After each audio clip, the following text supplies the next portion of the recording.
El periodo de 1913 a 1917 contó con una amplia participación femenina. Al morir Madero, las mujeres se sumaron a las distintas facciones de caudillos de la revolución. Se convirtieron en villistas, zapatistas, carrancistas.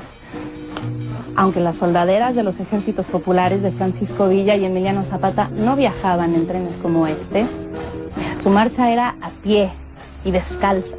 Ellas seguían a la tropa y su suerte era la peor de todas.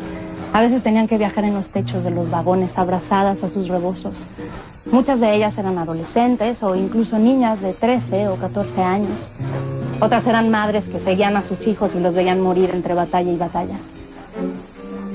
Otra militante reconocida por Madero durante su presidencia provisional en Ciudad Juárez fue Elena Arizmendi. Ella ocupó el cargo de presidenta honoraria de la Cruz Blanca Neutral, asociación dedicada a las tareas de servicio y auxilio a heridos de guerra, con las que la Cruz Roja Mexicana no supo cumplir. La Cruz Blanca Neutral se formó en la Ciudad de México como una organización voluntaria compuesta por enfermeras, estudiantes de medicina y médicos. La primera brigada se dirigió a Ciudad Juárez, donde ofreció sus servicios en medio de la guerra. Elena Arizmendi, junto con estudiantes de la Escuela Nacional de Medicina, toma la iniciativa de crear un grupo de socorro médico voluntario llamado Cruz Blanca Neutral.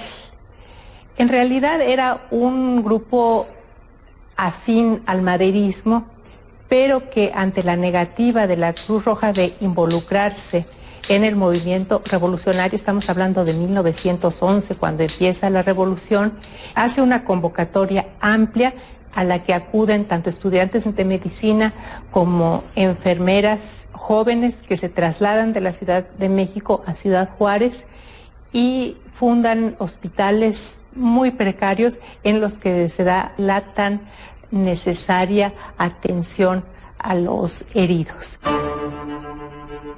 Con motivo del asesinato del presidente Madero, las mujeres revolucionarias repudiaron al traidor Victoriano Huerta a través de agrupaciones como las Hijas de Cuauhtémoc. Una férrea opositora al gobierno ilegal de Victoriano Huerta fue María Hernández Zarco, nieta de Francisco Zarco, defensor de la libertad de prensa. María Hernández fue la responsable de dar a conocer el discurso del senador chiapaneco Belisario Domínguez contra Huerta, que por temor a las represalias nadie aceptó publicar. El relato es que María Hernández Zarco, que era tipógrafa y lo oye, que rechazan su publicación, le habla y le dice que ella se lo publica, se lo imprime.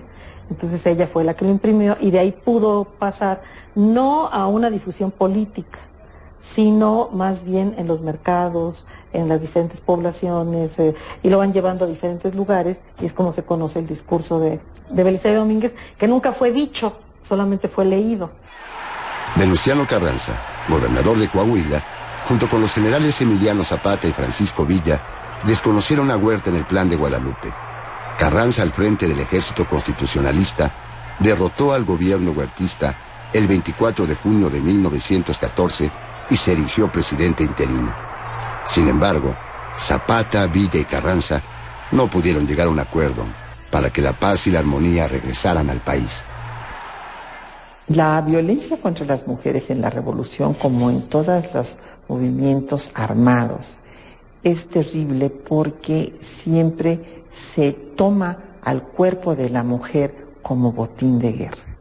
Entonces la violación de la mujer, que es un acto verdaderamente execrable, monstruoso, que seguramente los hombres no tienen conciencia de lo que esto significa, porque es dejar a una persona muerta en vida, fueron muy comunes. Como bien escribió Rosa King en su libro La Tempestad sobre México, las soldaderas seguían a sus hombres a donde fuera.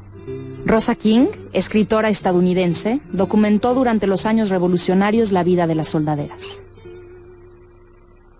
Reconoció la paciencia, el estoicismo, el ingenio, el sufrimiento y la violencia a la que tuvieron que enfrentarse estas mujeres anónimas. Uno de ellos, de los soldados de la revolución, de los federales, llegó a la casa de donde estábamos, yo estaba chica, les dijo, miren, váyanse a donde puedan, váyanse para los cerros a ver a dónde se van, porque esto no se va a acabar pronto, esta revolución no se va a acabar, nos acabaremos nosotros, los que nos toque, dice, pero no se va a acabar. A donde Dios los lleve, váyanse. Las militares con grado fueron cosa de excepción en el ejército zapatista, como las coronelas Amalia Robles, Rosa Mójica Bobadilla, María de la Luz Espinosa Barrera.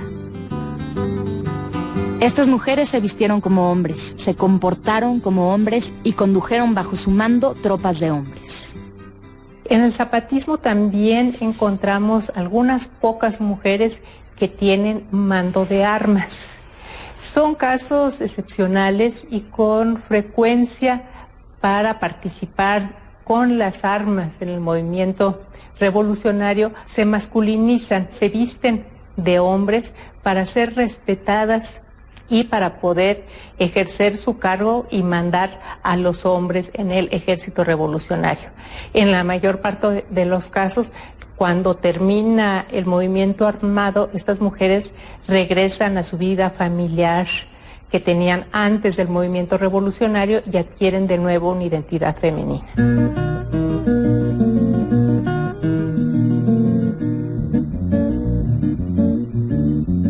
Como consecuencia del surgimiento de las diferentes facciones, las mujeres se adhirieron a los movimientos que respondieron a sus ideales. En el norte, Villa recibió el apoyo de enfermeras, militares y promotoras de su causa a favor de la justa distribución de la riqueza. Las soldaderas villistas, pertenecientes al ejército de la División del Norte, fueron conocidas como las Adelitas. Además de acompañar a sus hombres, algunas se convirtieron en grandes jinetes y hábiles combatientes al sustituir a sus Juanes caídos en batalla. Llegaron también a mandar tropa. Se quitaron las faldas, se pusieron pantalones, se cortaron el pelo y echaron bala.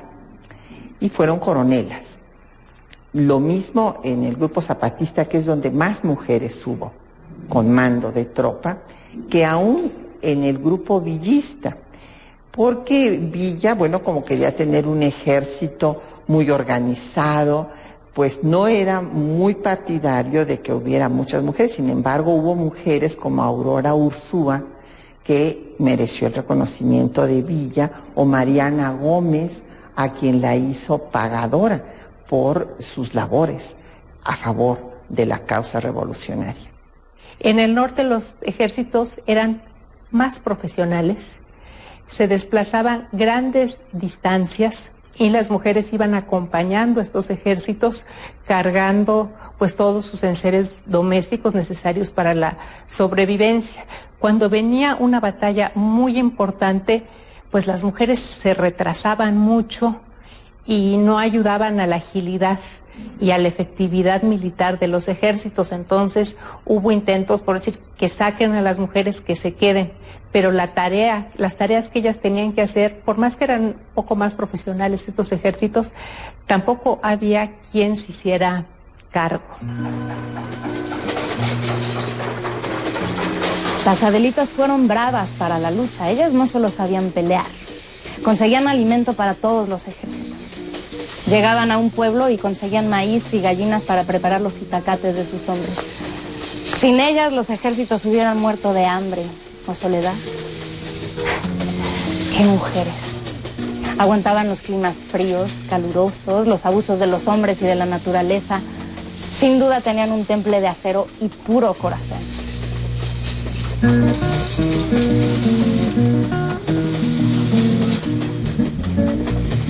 No fue menos el apoyo que las mujeres de todas las clases sociales le brindaron al primer jefe del ejército constitucionalista. Sin ellas, Venustiano Carranza no hubiera podido consolidar el control político del país. Él usaba a las mujeres, le eran convenientes, por supuesto, pero le daban un poder político a él y él les daba una oportunidad de prestancia política a la vez. Pero por otro lado, Carranza tenía que agradecerles la información que ellas le daban, sobre todo porque informaban de los malos manejos que hacían los miembros del ejército en algunas ocasiones.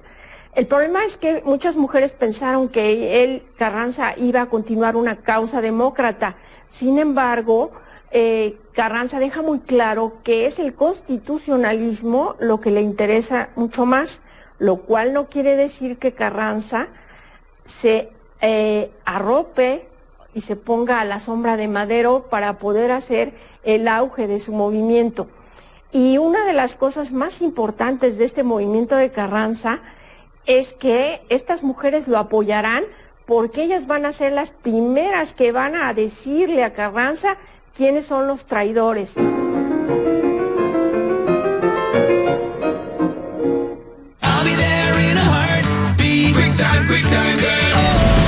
Lo mejor de la música en inglés en Foro 11. Domingo.